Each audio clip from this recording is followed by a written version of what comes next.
Hey, what's up, everyone? You are watching or listening to the Jay's Japan Cool podcast, where I talk about Japan, the cool things happening in Japan, and for those of you who just love Japanese culture, pop culture, and just want to get your dose of what's cool in Japan for the day. And today I'm going to talk about the Ikebukuro Halloween Cosplay Festival. So this is an event that has been going on for, I think well over a decade now. And I have been to this event numerous times. But the thing is that the event has changed quite a bit. Back then it was just, you had your Saturday and your Sunday. But now they're going to be having it for 3 days. And it will start on the 25th, at Friday night, and the 26th and 27th. So what is the Ikebukuro Halloween Cosplay Festival? Well, first of all, it's where people who love cosplaying can showcase their costumes. That it doesn't have to be Halloween themed; it could be anything, but you get together with thousands of cosplayers from all over the world. And you can take part in the parade and contests, but it's become commercialized now that Nico Nico and Duengo, are full force doing it. Back then, when I first went to it, it was just a gathering. They had some, I guess you could say media-based events, but the parade and everything, everyone would just go to Ikebukuro near Sunshine City and just hang out and watch the parade or take photos of cosplayers and just watch everybody in cosplay. And everyone's all festive, giving out candy, and it was such a wonderful experience when I first went that it was something that, to me, that was Halloween in Japan. See, there's different areas in Japan that you can experience Halloween, but first let's talk about Halloween in Japan and how it came to be. Back in the 2010s, it was more of, hey, let's party in a train, and people would dress up, and usually people who are foreigners and with Japanese friends, they would dress up in Halloween costumes and do crazy things on the train. But as police got very strict and people were complaining that these people were acting too crazy in the trains, it started to, I guess you could say, gravitate towards more event-based parties at bars, at clubs, and then you would see that. But I think Japan saw how they can capitalize on the commercialism of Halloween, that they could sell stuff outside of the stations. A lot of restaurants, a lot of bakeries, they can capitalize on this, and so they did. So I want to show you some photos. Let's going back. I've covered Halloween in Japan numerous times, but let's go ahead and not that one, but that was Ikebukuro Halloween Cosplay Festival. But here's an example. Let me go ahead and move this over. Hold on here. There we go. Okay, so this is an example of going to a station and seeing people sell their Halloween bakery snacks and so forth. They would have Halloween bags for the kids, and it's such a big thing in Japan that you now see this more. You see this more and more. Let's go ahead to another picture here. And of course, when you go to various stores, you're now seeing a lot of Halloween decorations. And then again, here's another one of candy being sold during Halloween in Japan. This is back in 2016, and it has grown since then. Here we go, right here. And then as you go, if you go, to other restaurants, you start to see more decorations throughout Japan. And pumpkins designs everywhere, and even the pickle let's see if I can disappear here real quick. Right here, she's in her Halloween outfit, and this is that's Nagano, not Nagano. That was in Tokyo, not Nagano. But anyway, and here's another one. People, you'll see a lot of people dressed up in costumes, and this is Gudetama, and then you have people just dressing up. This is at Ikebukuro Halloween Cosplay Festival. Major parade. And so let's just leave it here for now. So you have different events. You have the Miyazaki event and the Omotesando Halloween pumpkin parade that happens every year unless there's rain. But people really go all out in dressing in Halloween. And this is a time where families with their children can go out and dress up in Halloween outfits.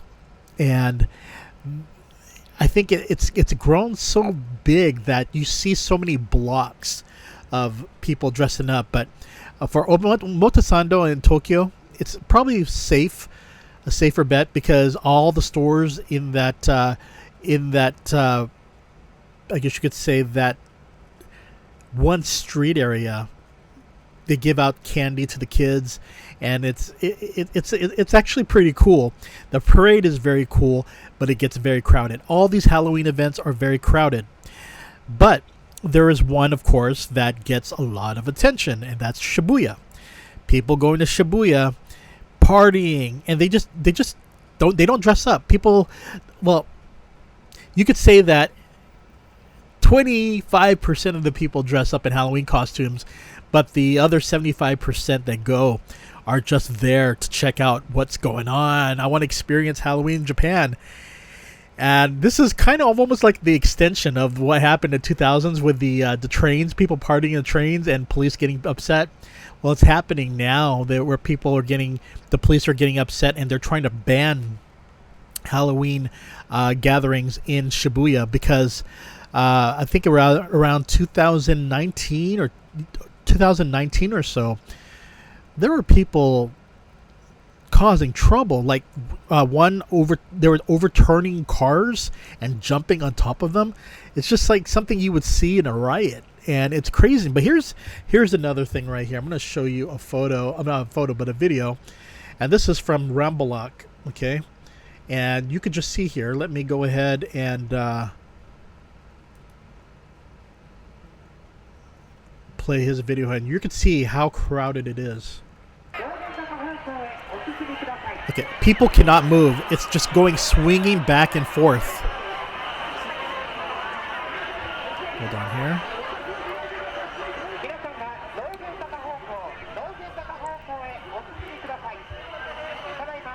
As you can see, no one can get through. You cannot go through one area. You're just literally stuck there. And it gets to the point where you just worry about your personal space.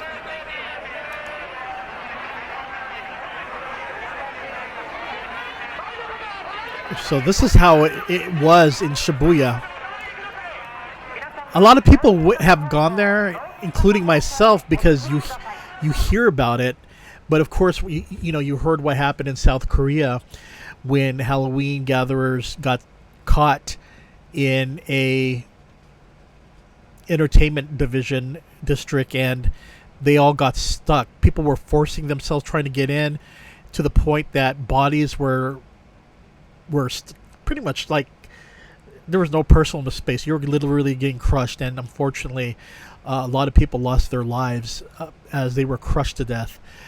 This is how it was in Shibuya, and that's why what happened with South Korea and what happened in 2019, police have made sure this is not going to happen again. Yes, you see people still show up in Shibuya, but something like this you will not see happen again. The city has been strict, the police has been strict, and these are kind of events that you ask yourself, do you really want to be part of that? And also, going home from the train station is going to be like this. It's going to be long. It's going to be inconvenient. So you ask yourself, is it all worth it? And for me, when I went, when I wanted to experience for the first time, I said, oh yeah, it was worth it. But at the same time, that was just a one-time thing, and it was nothing like this.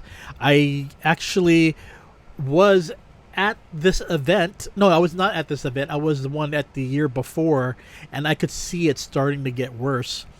And in 2019, I actually was planning to go, and I said, you know what? It's probably not worth it. I mean, the Ikebukuro Halloween Cosplay Festival, yes. But the Shibuya gatherings, not so much. Unless you live by there or you can walk farther distances to another train station. But you don't want to be stuck at Shibuya Station. But anyway, let me go back to the Ikebukuro Halloween Cosplay Fest.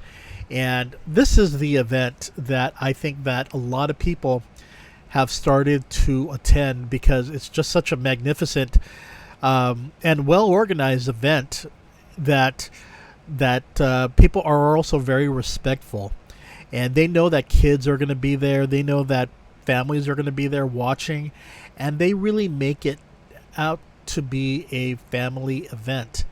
And I think that's very cool. I could tell you that when I was there, and I was there as a professional photographer when I was there,